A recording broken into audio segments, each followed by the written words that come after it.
नमस्कार दोस्तों, आज हम आपको एक ऐसी कहानी सुनाने वाले हैं जिनमें आप जानेंगे कि मनुष्य को कम बोलने की आदत क्यों डालनी चाहिए।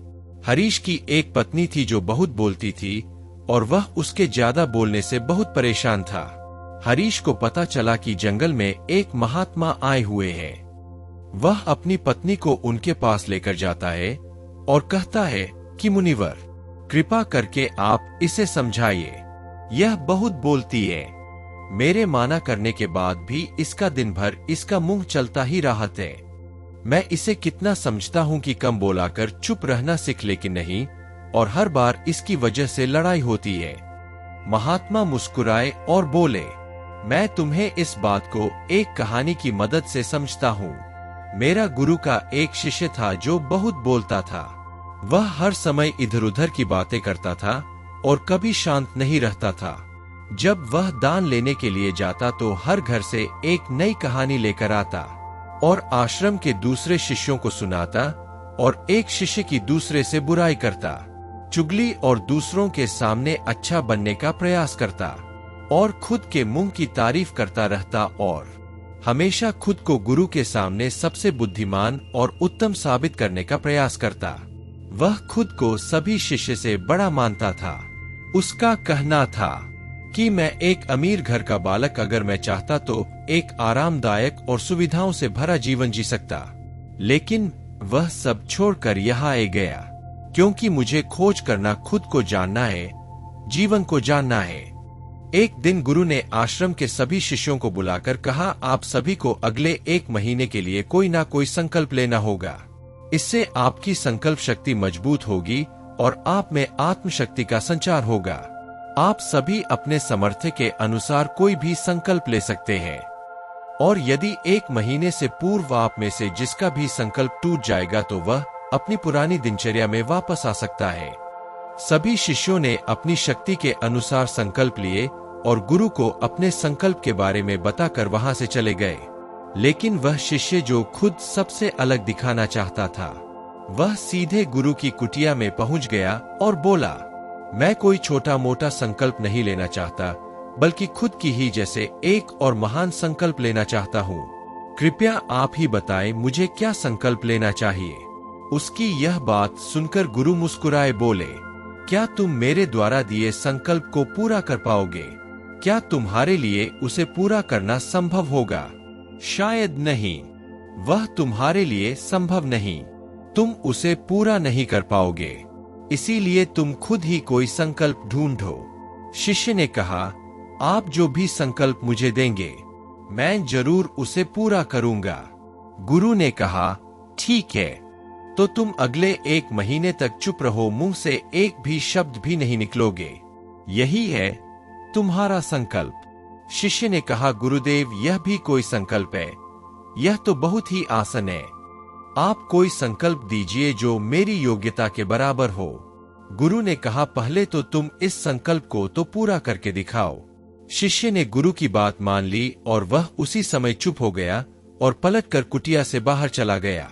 उसे चुप रहना बहुत आसान लग रहा था।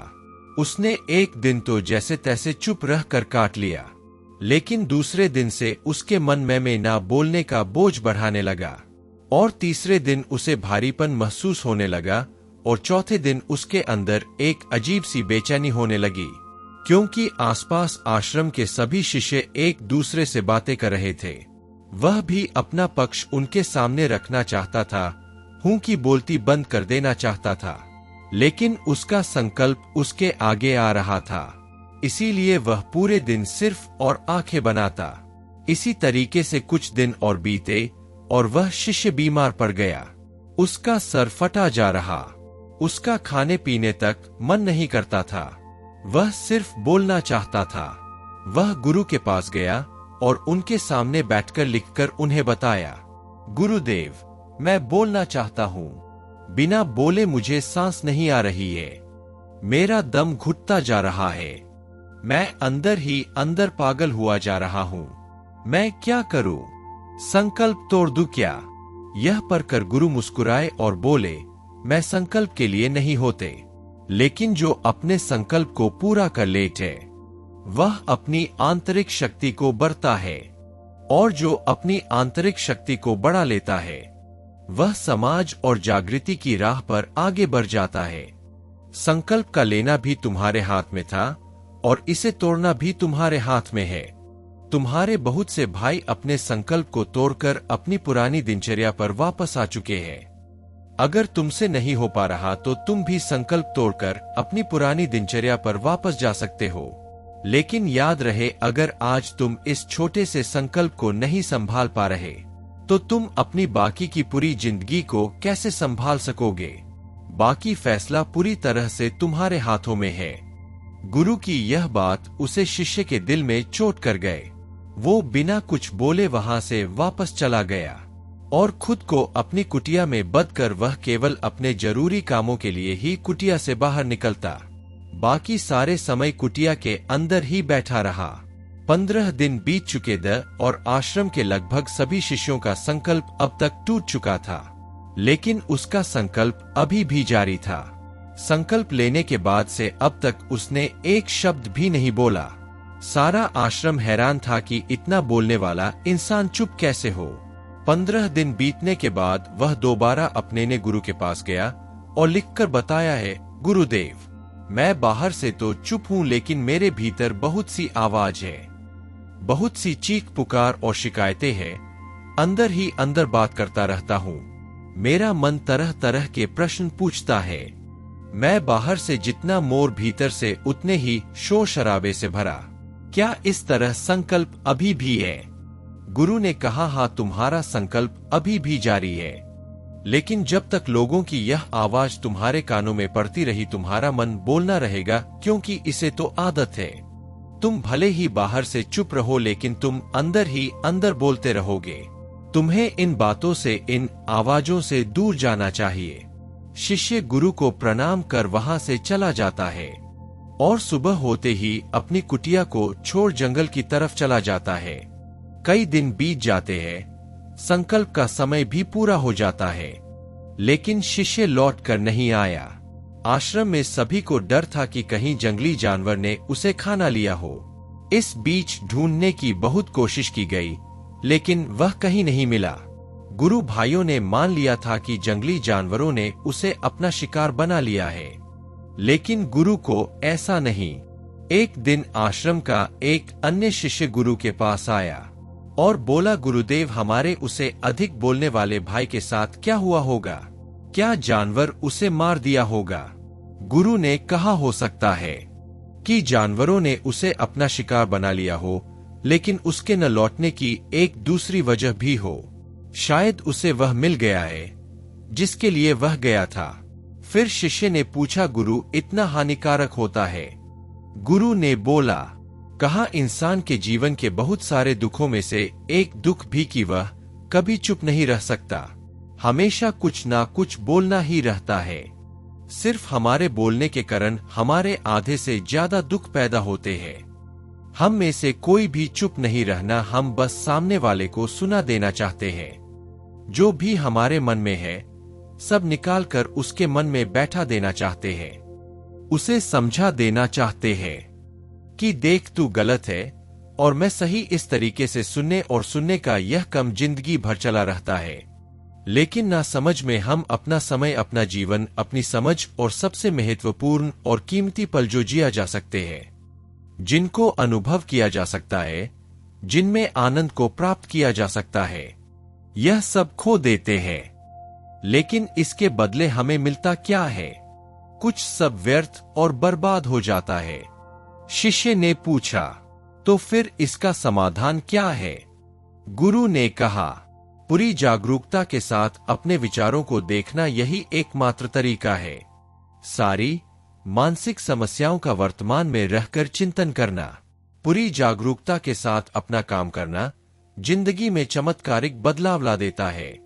उसके बाद वह शिष्य गुरु से अपने प्रश्नों का उत्तर पाकर उनको प्रणाम करके वहां से चला गया। 3 महीने का समय बीत चुका था, लेकिन उसकी कोई खबर नहीं। अब तक तो सभी गुरु भाइयों ने भी उसके वापस लौटने की उम्मीद छोड़ी, लेकिन एक दिन वह आश्रम लौट आता है। लेकिन अब यहां से गया था, वह कुछ और ही बनकर वापस आया था। उसके अंदर एक गजब का बदलाव महसूस किया जा सकता था।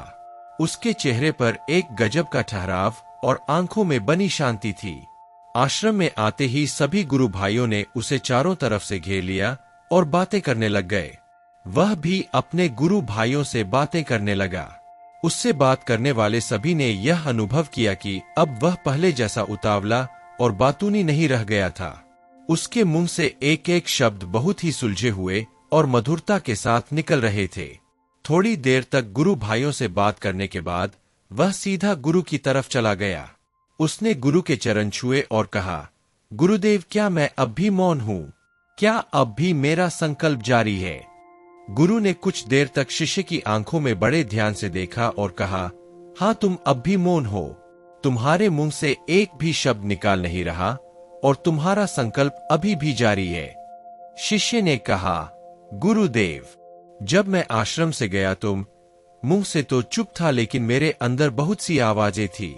मन में बहुत से प्रश्न थे और वह बंद नहीं हो रहे थे।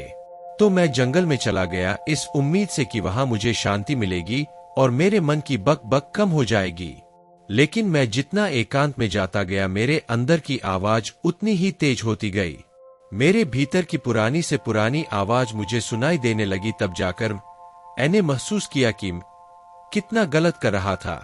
जब मैं अपने परिवार वालों, दोस्तों को और गुरु भाइयों को बुरा भला कहता था, तो उस समय मुझे लगता था कि मैं सही कह रहा हूं। जब मैं गुरु भाइयों की एक दूसरे से चुगली करता था और उनका मजाक बना था, तब भी मुझे यही लगता था कि उनसे बेहतर हूं और मैं सही कर रहा हूं। लेकिन उस दिन मैंने पहले बार महसूस किया कि कितना गलत बोलता था। काफी दिनों तक यह आवाजें, यह शिकायतें मेरे अंदर चलती रही। लेकिन धीरे धीरे करके एक दिन ये सारी आवाजें मेरे अंदर से समाप्त हो गई। अब मैं भीतर से भी मौन हो गया।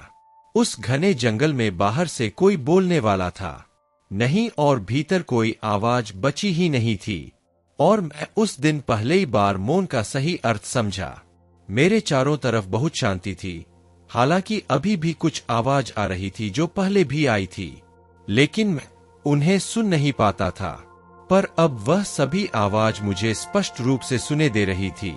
हवा के चलने की आवाज, चिड़ियों के चहकने की आवाज और पानी के बहने की आवाज, ये सभी आवाजें मैंने पहली बार पूरे होश पूर्वक सुनी अपने चारों तरफ। इतनी शांति मैंने पहले कभी महसूस नहीं की थी। तो इस शांति को भंग करने के लिए मैंने पहली बार अपने मुंह से कोई शब्द निकाला। मैं चिल्लाया, हे ईश्वर, यह कैसी शांति है? सभी कुछ इतना शांत क्यों है? ऐसा क्या हो गया? लेकिन मेरे चिल्लाने के बाद भी शांति भंग नहीं हुई। सब कुछ पहले जितना ही शांत था, बाहर भी और भीतर भी है। गुरुदेव, मैंने अपने गुरु भाइयों से बात की, मैंने आपसे बात की। मैं बोल रहा हूँ, मैं चल रहा हूँ, मैं सब कुछ देख रहा हूँ, लेकिन मैं अपने भीतर एकदम एकांत में हूँ। तब भी भीतर से अकेला एकांत में होता हूँ।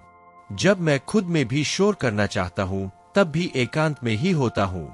अब सब दिखाई पड़ने लगा है, सब सुनाई पड़ने लगा है। गुरु ने कहा, जब तक हम बाहर की तरफ बोलते रहेंगे, भीतर अशांति ही रहेगी।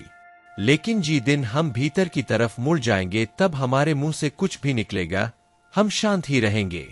दुनिया में जितनी भी बुराइयां हैं, ज्यादातर हमारे बोलने से ही उत्पन्न होती है, क्योंकि हम चुप रहना नहीं चाहते। हम जितनी जरूर है उससे कहानी ज्यादा बोलते हैं। हम सामने वाले को सुनना नहीं चाहते, बल्कि उसकी बोलती बंद कर देना चाहते हैं। उसे समझा देना चाहते हैं कि मैं कौन हूं, मैं क्या कर सकता हूं, और यही हमारी जिंदगी का मकसद बनकर रह जाता है। हम ऊर्जा व्यर्थ के बोलने में बर्बाद होती है। ऐसे ही समाज में लोगों का जीवन दुखों से भर जाता है, जो हमेशा एक दूसरे को सुनाने में लगे रहते हैं। कभी एक दूसरे को सुनना नहीं चाहते, समझना नहीं चाहते। और चुप रहना तो उन्होंने कभी सीखा ही नहीं, क्योंकि चुप रहना उन्हें छोटा महसूस करवाता है। दुनिया की सभी लड़ाई का कारण हमारा बोलना ही है। इसलिए हम सिर्फ उतना ही बोलना चाहिए जितना जरूरी हो, क्योंकि व्यर्थ का बोलना ऊर्जा को नष्ट करना है। और यह बोलना ही हमें कभी अपने भीतर की ओर लौटने नहीं देता, क्योंकि यह हमें बाहर की ओर खींच कर रखता है, और बाहर है ही क्या इस संसार के अलावा। लेकिन अगर अपने भीतर के संसार की ओर मोड़ना है तो इस मुंह को बंद ही रखना चाहिए। इसीलिए जितने भी बुद्ध हुए, आत्मज्ञानी हुए, वह सभी एकांत की और भागे ताकि उन्हें ज्यादा ना बोलना पड़े, ज्यादा सुनना पड़े। वह एकांत में रहे और शांत रहे, इसीलिए आसानी से भीतर की यात्रा कर पाए। लेकिन अगर कोई चाहे तो इस संसार में रहकर भी एकांत में रह सकता है, शांत रह सकता है। लेकिन इसके लिए उन्हें अपनी ऊर्जा बचानी होगी, जिसे वह अब तक अपने व्यर्थ के शब्दों में बर्बाद कर रहे थे। दोस्तों, इस कहानी की सीख यही है कि व्यर्थ का बोलना ऊर्जा को नष्ट करना है। ज्यादा और व्यर्थ बोलना ही हमें अपने भीतर की ओर लौट नहीं देता, क्योंकि यह हमें बाहर की ओर झुकाए रखना है, और जिन्हें भीतर की यात्रा करनी है उन्हें अपने मुंह को बंद ही रखना चाहिए। मुझे उम्मीद है कि आपको यह कहानी पसंद आई होगी और काफी कुछ सीखने को मिला होगा।